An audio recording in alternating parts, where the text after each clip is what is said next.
Welcome to Sit, Stay, Read, the podcast for every wag, whinny, and whisker. I'm Kathleen Donnelly, award-winning author and retired canine handler. Each week, I chat with novelists about the bond we share with our furry friends and how they inspire stories. Grab a coffee, get cozy with your favorite pet. It's time to sit, stay, read. Well, I am thrilled today to welcome a fellow Colorado author to the show. David Heska Wanbli Weiden is a best-selling, award-winning author. He wrote one of my all-time favorite books, Winter Counts. Loved Winter Counts. So when I saw Wisdom Corner was out, I had to get you on the show, David. Thank you so much for joining us today. My pleasure. My pleasure. And yeah, it's always great to join fellow Colorado folks. Just last night, I was in Lafayette doing a little Oh, event at cool. the Lafayette Library. And boy, I had like a great turnout of fans. And it Nice. was my last Colorado event because in a couple of days here, I'm heading to Canada and then to New York, where I Wow. live during the school year. I was wondering that because I had seen you now teach in New York. So how is that going? Like before we dig into Wisdom Corner, how is that going? Sure, it's going great. I taught at a university in Denver for many years, but then I was offered a job as a full professor of English and Native American Studies at Stony Brook University in New York. So yeah, I keep the house here in Colorado, and I live here in summers when I can. I love it here; it's my home state. But living in New York City has been a change. I've never lived out there, so it's so different, but it's very That's cool, and I'm enjoying my time there. Oh, I love it. That's awesome. Well, I'm glad to hear you're coming back to Colorado some and Yes. because yeah, that's awesome. We love having you. Well, Wisdom Corner is oh my gosh, such a great book and it's a follow-up to Winter Counts. Tell us a little bit, give us a little background on the storyline and Virgil. Sure. So yeah, so here is the book that I'm holding up. You held it up, but I'm just so you know, here's the book. Wisdom Corner is what my publisher has asked me to call a standalone sequel, Oh, meaning that interesting. yeah. So you can start with reading Wisdom Corner first, Mhm. because I give enough information, I think, to orient the reader to what had happened before. But I do think for the full experience, it's probably better if readers would have read Winter Counts first. I happen to have one here as Oh, well. good, You good. know, Yay. yeah. And I think the story will resonate more if you've kind of been through that book. But let me Yeah. say, if I have had readers tell me I started with Wisdom Corner and it was great, and then they've gone back to Winter Counts. So either way, but Interesting. the events in Wisdom Corner take place 1 year after the events of Winter Counts. And so Wisdom Corner is again the story of Virgil Wounded Horse, who is a hired vigilante on the Rosebud Reservation in South Dakota, where my family is from.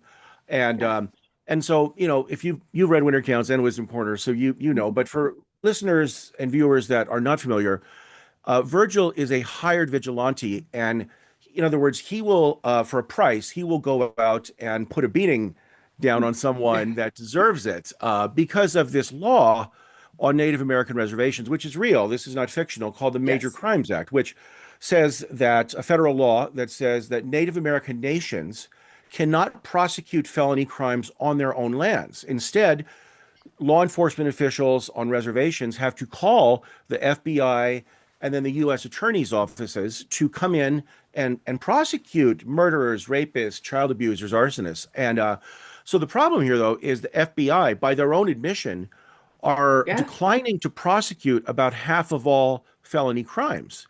And so, for a variety of reasons that I need not get into now, and so the wrongdoers, the offenders, they may be incarcerated, but the FBI declines their case. The jail doors open, and they stride right out. They're set Yeah. free.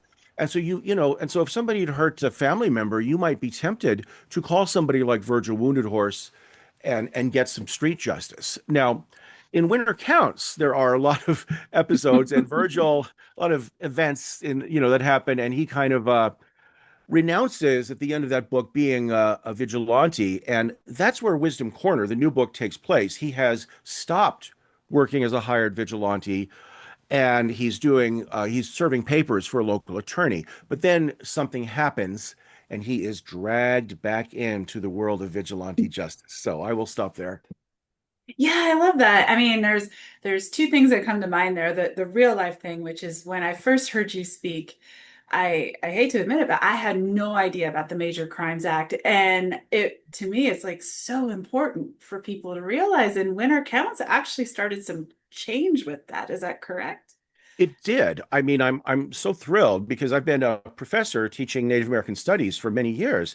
And so I've been reading about these issues, writing about them, teaching about them, literally for decades, both as an attorney and I have a PhD in political science. And so I know about these Yeah. issues and I'd written articles and such about them.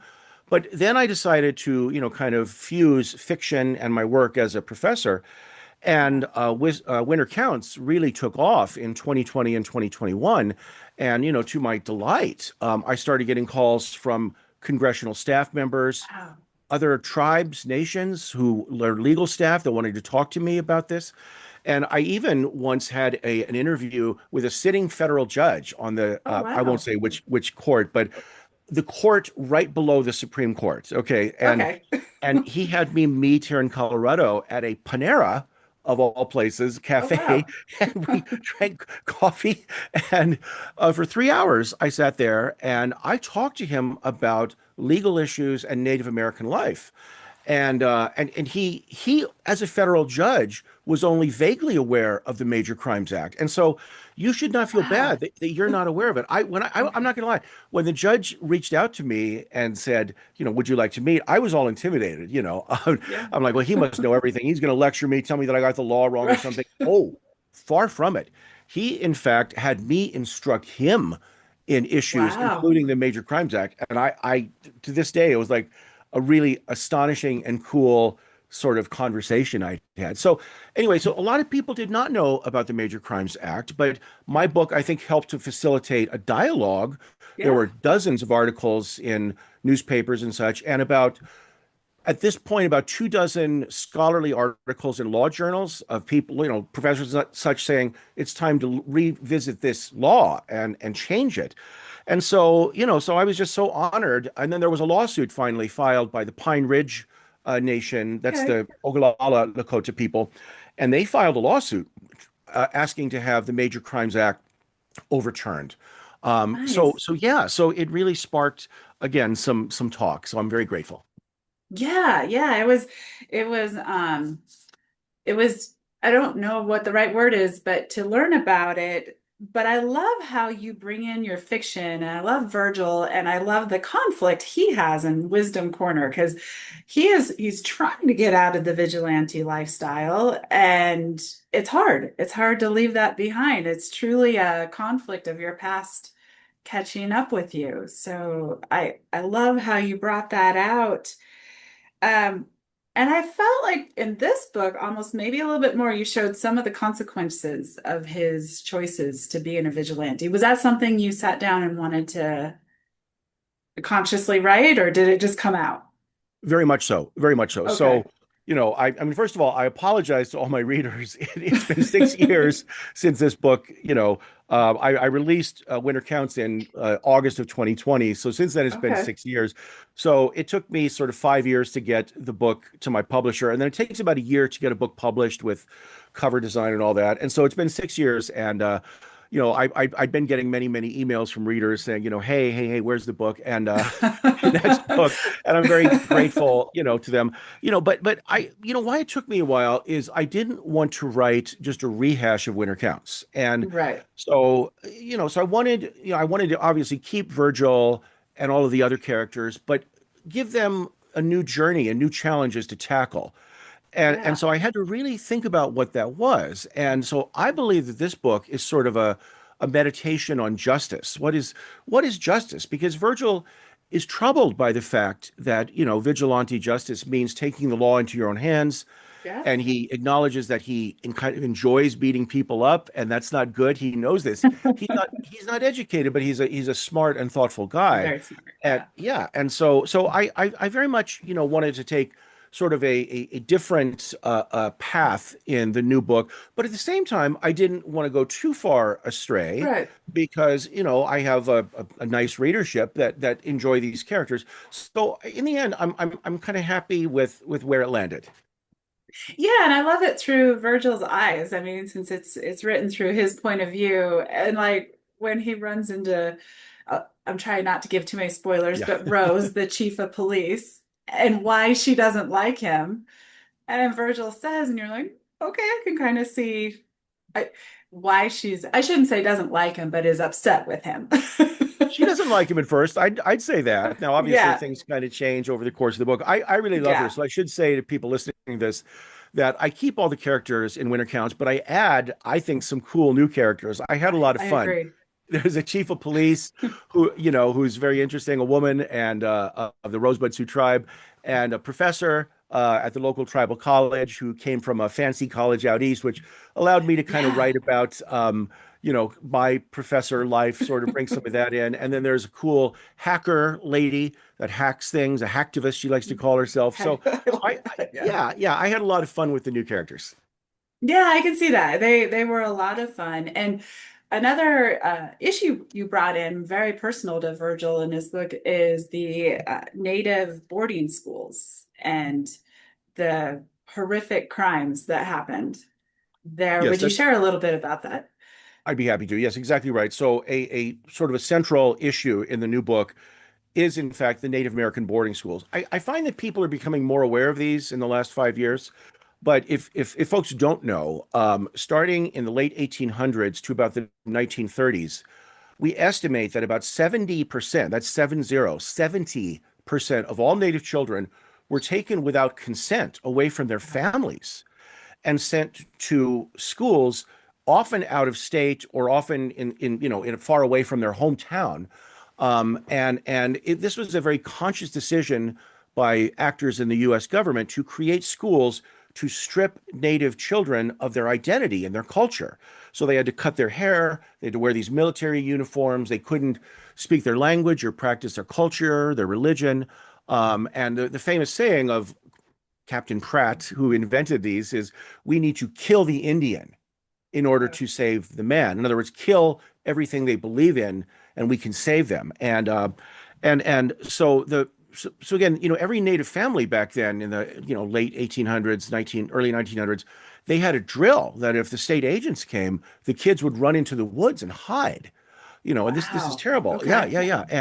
And then at the boarding schools, there was often malnutrition. They weren't fed enough. They were often physically and sexually abused. I'm sorry to report.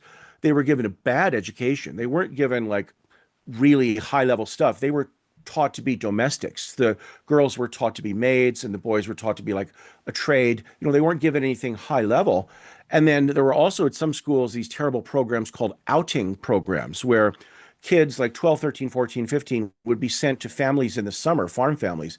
So imagine like a 14-year-old Native girl being sent to a farm family, somewhere in the area, no phones back then, no internet, no way to protect yourselves if these families turned Wow. out to be, not so good people. I mean, it was terrible. And now the last thing I'll say here is that every Native American boarding school had a cemetery in front. Now, Yeah. folks, if you've got a school that has a cemetery of dead kids, there's something wrong there. And at the Yeah. Carlisle, Yeah. yeah, at the Carlisle Indian School, they would make the boys in shop class build the caskets for their dead classmates, which is really heartbreaking. Now, Mm. my maternal grandmother, was a student at the first and worst of these, the Carlisle Indian School. She was in one of the very last cohorts there before they shut it down. So anyway, coming back to Wisdom Corner, so I had known about the boarding schools, been teaching about them for a long time. But what I didn't know as much when I began the research for this book is that there's a continuing impact of the boarding schools, even though they've been closed almost 100 years. They're finding lots of kids that were buried in unmarked graves. So that's horrifying in and of itself. And also, there are laws that were passed when a boarding school closed. The land was supposed to be returned to the local native nations, the tribes.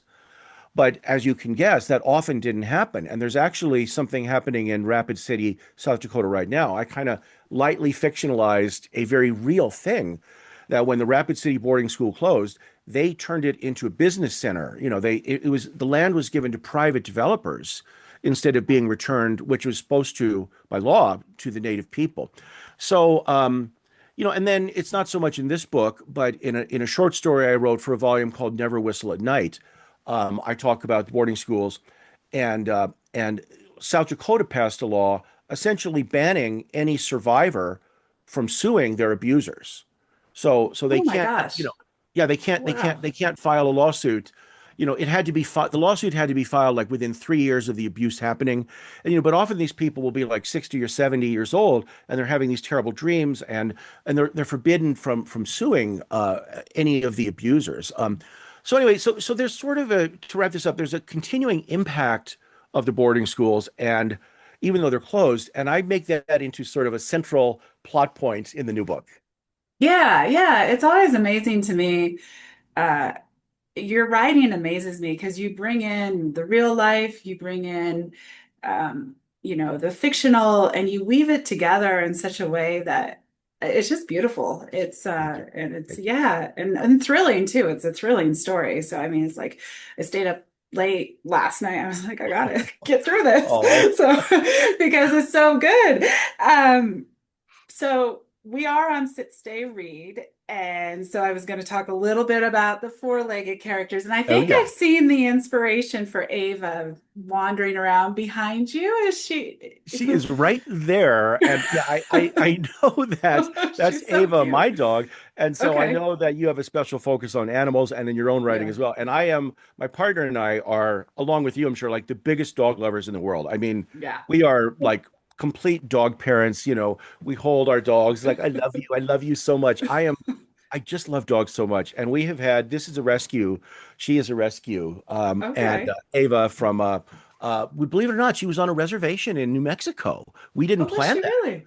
Yeah, Oh, yeah, we got wow. her from I want to say Paws on the Ground, which is a great organization here in Denver, South Okay. Denver, that we actually donate some money to. And then we have a second dog that came from the same organization, Addie, but she's wandering around somewhere.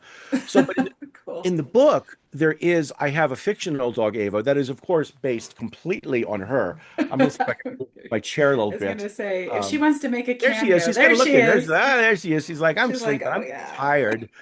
She's like 16, so she's an older Oh, is dog. she really? Oh my Yeah, yeah. gosh. Yeah, Wow. yeah, yeah. But so Ava kind of made a brief appearance in Winter Counts, but Yes. in Wisdom Corner, I made the decision that I need to bring more Ava into the story. So Yeah. Virgil and his girlfriend Marie have a dog, Ava, and based, of course, on her, the real puppy right here. And yeah, I don't want to give away any spoilers, but let's just say she comes in and again plays an Yes. important point in the story. I'm so glad you asked about Ava because none of the interviews I've done have asked about the dog character. And again, I love Yeah. this little puppy so much. So Oh, she's adorable. She's wonderful. And I literally laughed out loud when I think Virgil he wanted to make bacon or something along those lines. He was making these great pancakes. I was like, oh, I need the recipe for that. And he was like, sorry, Ava, I would give you bacon, but Marie's not allowing it. And I was like, oh, way to throw Marie under the bus there for no bacon. this happens in our household so much because I Does live with it? my partner who's a Native American horror writer. And, I'm like such a softie. I'm like, here you go, dogs, here you go, dogs. But it's like, no, no, no, they're getting overweight. She says they're getting overweight, they're getting overweight. So of course I bring in some of my own stuff. But yeah, yeah, yeah. Ava was so fun to write about, the fictional Ava. So Yes. Yeah, it was fun. It was fun to read about her, and I was going to ask if there was a real Ava, and then I saw her wandering. So that's fair. So anyone who's listening to this, hop on YouTube so you can see the real Ava because she's beautiful. aw. The other interesting four-legged characters were the buffalo. Now, it's my understanding that the buffalo I don't know if I have this right, are now being managed by the Rosebud Indian Reservation. Is that true? That's right. That's right. Okay. The Rosebud Sioux tribe actually have sort of a model for the rest of the country because they have a bison refuge or something, and they're managing Okay. them. I mean, like if folks don't know, I'm sure you know, but if you don't, the Lakota people, my people, we were hunters. We were buffalo hunters, and that's how we lived for tens of thousands of years. But of course, then reservations came, and if folks don't know, when reservations were created, in the 1800s, they were initially prison camps. So I don't think a lot of people know this, but I didn't know that. yeah, Wow. Native Okay. Americans, we were not allowed to leave the boundaries of our reservations. I mean, and if we Wow. did, we were put in jail, prison for a year. So this we couldn't hunt. Okay, so we couldn't go out and travel across South Dakota or Wyoming or whatever, Nebraska in search of buffalo because we were literally locked up in our reservations. And so, and the U.S. government also, by their own admission, they were trying to starve the natives out, and so they had a buffalo eradication program. There's a famous picture of like a giant, imagine like a 10-story building that height made of buffalo skulls and carcasses. So I mean, the My gosh. buffalo, the bison were plentiful in the plains, and the U.S. government just killed them because they were trying to starve natives out and defeat them. Rather than defeat them by war, take away their food supply. Anyway, but so the bison population of the U.S. plains dwindled almost nothing, but there's been a real attempt to get them going again, and the Rosebud Sioux tribe is doing a great job at this. Anyway, in my novel, I kind of use it as a symbol Yeah. because this actually did happen in real life. A herd of our buffalo on the Rosebud Reservation did escape, Well, and they people did. went, Okay. oh yes. And so I live in Denver, obviously, right now, halftime. But I follow my nation, my tribe on Facebook, and people would like take pictures like, oh, we saw the herd over here. No, we saw the herd over here. So they actually escaped. I'm like, oh, this has got to go in the book. So in the book, Virgil sees them at times like running Yeah. here, running there, and it kind of becomes a literary symbol. So I sort of I turned it into, some symbolism there. But that is and then of course at the end they get captured. So that is a very, very, yeah, real thing that does exist on the Rosebud Reservation. Yeah, I'm glad that that there's a bison herd that's being managed, but and I wasn't certain if the escapes were for real. And I was like, yeah, you don't just herd buffalo back. You don't just they're not an easy animal. Yeah, and So let me add something else because you're also the first person that's ever asked about the buffalo. So thank you. All okay. these wonderful Yeah, questions. cool. I threw something else very briefly in the novel that is also a real thing. I changed the names of the product so I don't get sued. But the now not our nation, the Rosebud Sioux tribe, but our cousins that are right next to us, the Pine Ridge Reservation, the Ogallala Okay. Lakota, they had a product. They had a company there called Tonka bars. So Tatanka is our word for buffalo. And so they had these very good and healthy, like kind of soft beef jerky mixed with Okay. some choke cherries. They were called Tonka bars. And there was a time about 10 years ago that you could buy these Tonka bars everywhere, Whole Foods markets, Yeah. everywhere. And they were healthy, they were good, they were bringing jobs to the reservation. It was a great thing. But then what happened is this big multinational corporation came in and they created a competitor to it, but not nearly as good. All right. Yeah.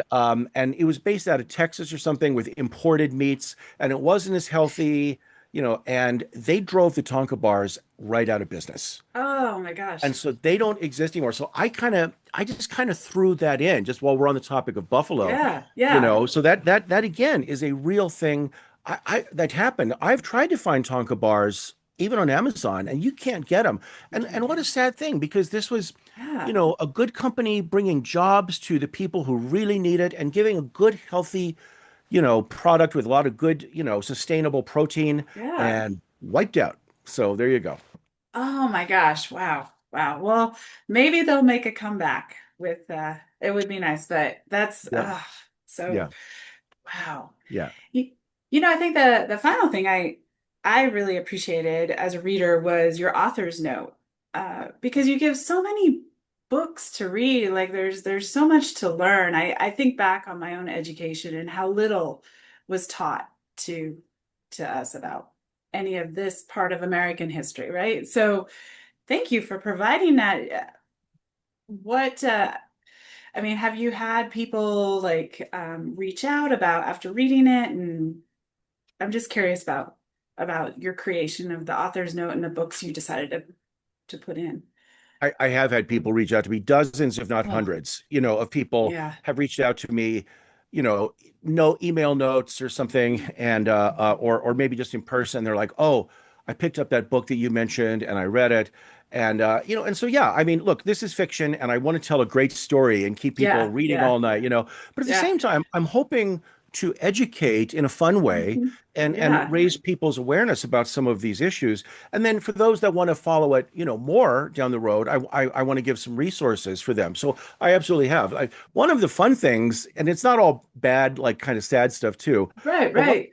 one of the fun things in the book is I didn't know about this myself until a couple of years ago, but I'm a sports guy. I mean, I'm from Colorado, so of course Yes, I love the yes. football team, the Denver Broncos. Broncos.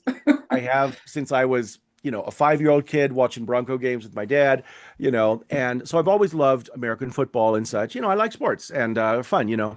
My boys do too. And so my sons. And what I didn't know until about 2 years ago is that Native Americans at the Carlisle Indian School, one of the boarding schools, the one that my grandmother was at, back in the early 1900s, 1907 and 1912, they had a really famous coach called Pop Warner.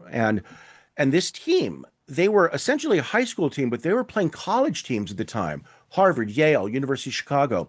They were playing college Wow. teams that were wealthier and bigger, and they were essentially high school boys, skinny native kids.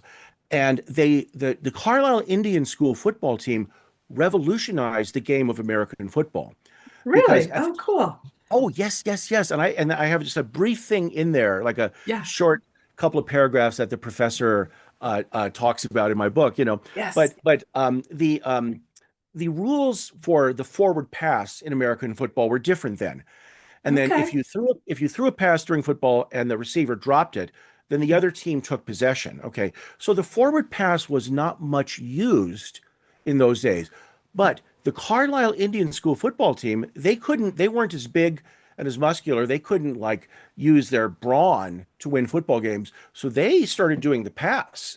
And Yeah. and back then the pass was actually used to be underhanded, just like a toss, but they invented the forward pass down the Okay. field. And and they completely transformed the game of American football. And many people have argued that the greatest football team of all time, the pros, college, anything, was the 1912, I think I got that right, Carlisle Indian School football team. Cool. And so I have a brief thing in the novel about that, and then I Yeah, put in the author's note something, and that was just kind of fun because when you that think of was. Native Americans, we're known for basketball and lacrosse.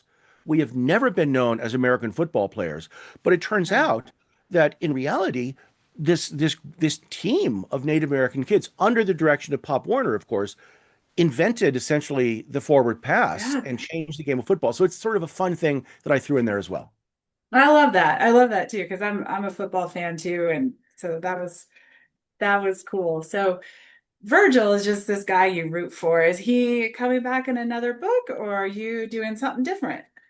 Yeah, I hope so. Okay, I good. mean, right now, I hope so you too. know, I have written two books in first person, so we're kind of in Virgil's head. Yeah. I did this, I did that, and then I've done about 5 or 6 short stories in Virgil's head. So I have about Okay. 800 pages that I've been in Virgil's head, which is a Oh lot, and my I love the gosh. character, It but is. it's a lot. So I am going to write. I believe at this point, my next book is going to be also set on the Rosebud Reservation, but something different.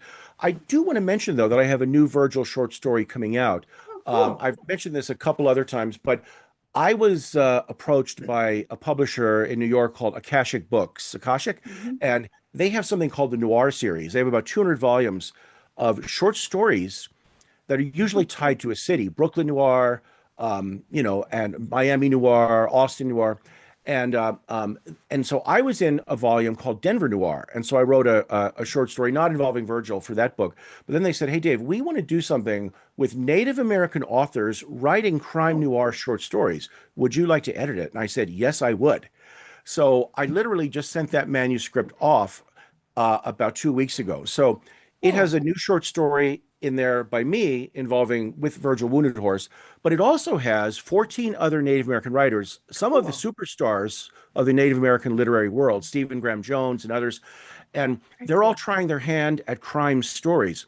And so this will be out fall, we believe fall of 2027. Oh, fun. Native Noir, people watching or listening to this should come to my website, which is davidweiden.com. One word, davidweiden.com, where I always post links as to, here's where I'll be, my events, here's new books that are coming out and all that. So I think there will be more Virgil stuff coming, but for right now, I am going to take a little break from Virgil, but we will see down the road. Yeah. Oh, fantastic. That's great. And you know what? I'll make sure your website's in the show notes. Sure. And yeah, so that way people can find it and keep up with you. You have an author newsletter too, right? Is that you're on social media and author newsletter? I used to. So here's what happened. I had an author newsletter for a long time, but then the platform Tiny Letter folded without any Oh, okay. warning, without any Oh warning. gosh. So yeah, I had about, I don't know, 2,000 subscribers, and it folded, and I wasn't able to migrate my list over. So at this point, I don't have an author newsletter, I'm sad to say. I may at some point get that going, or I guess a lot of folks these days are doing Substacks, Mhm. but Yeah. I'm You're a I'm not little good with, busy.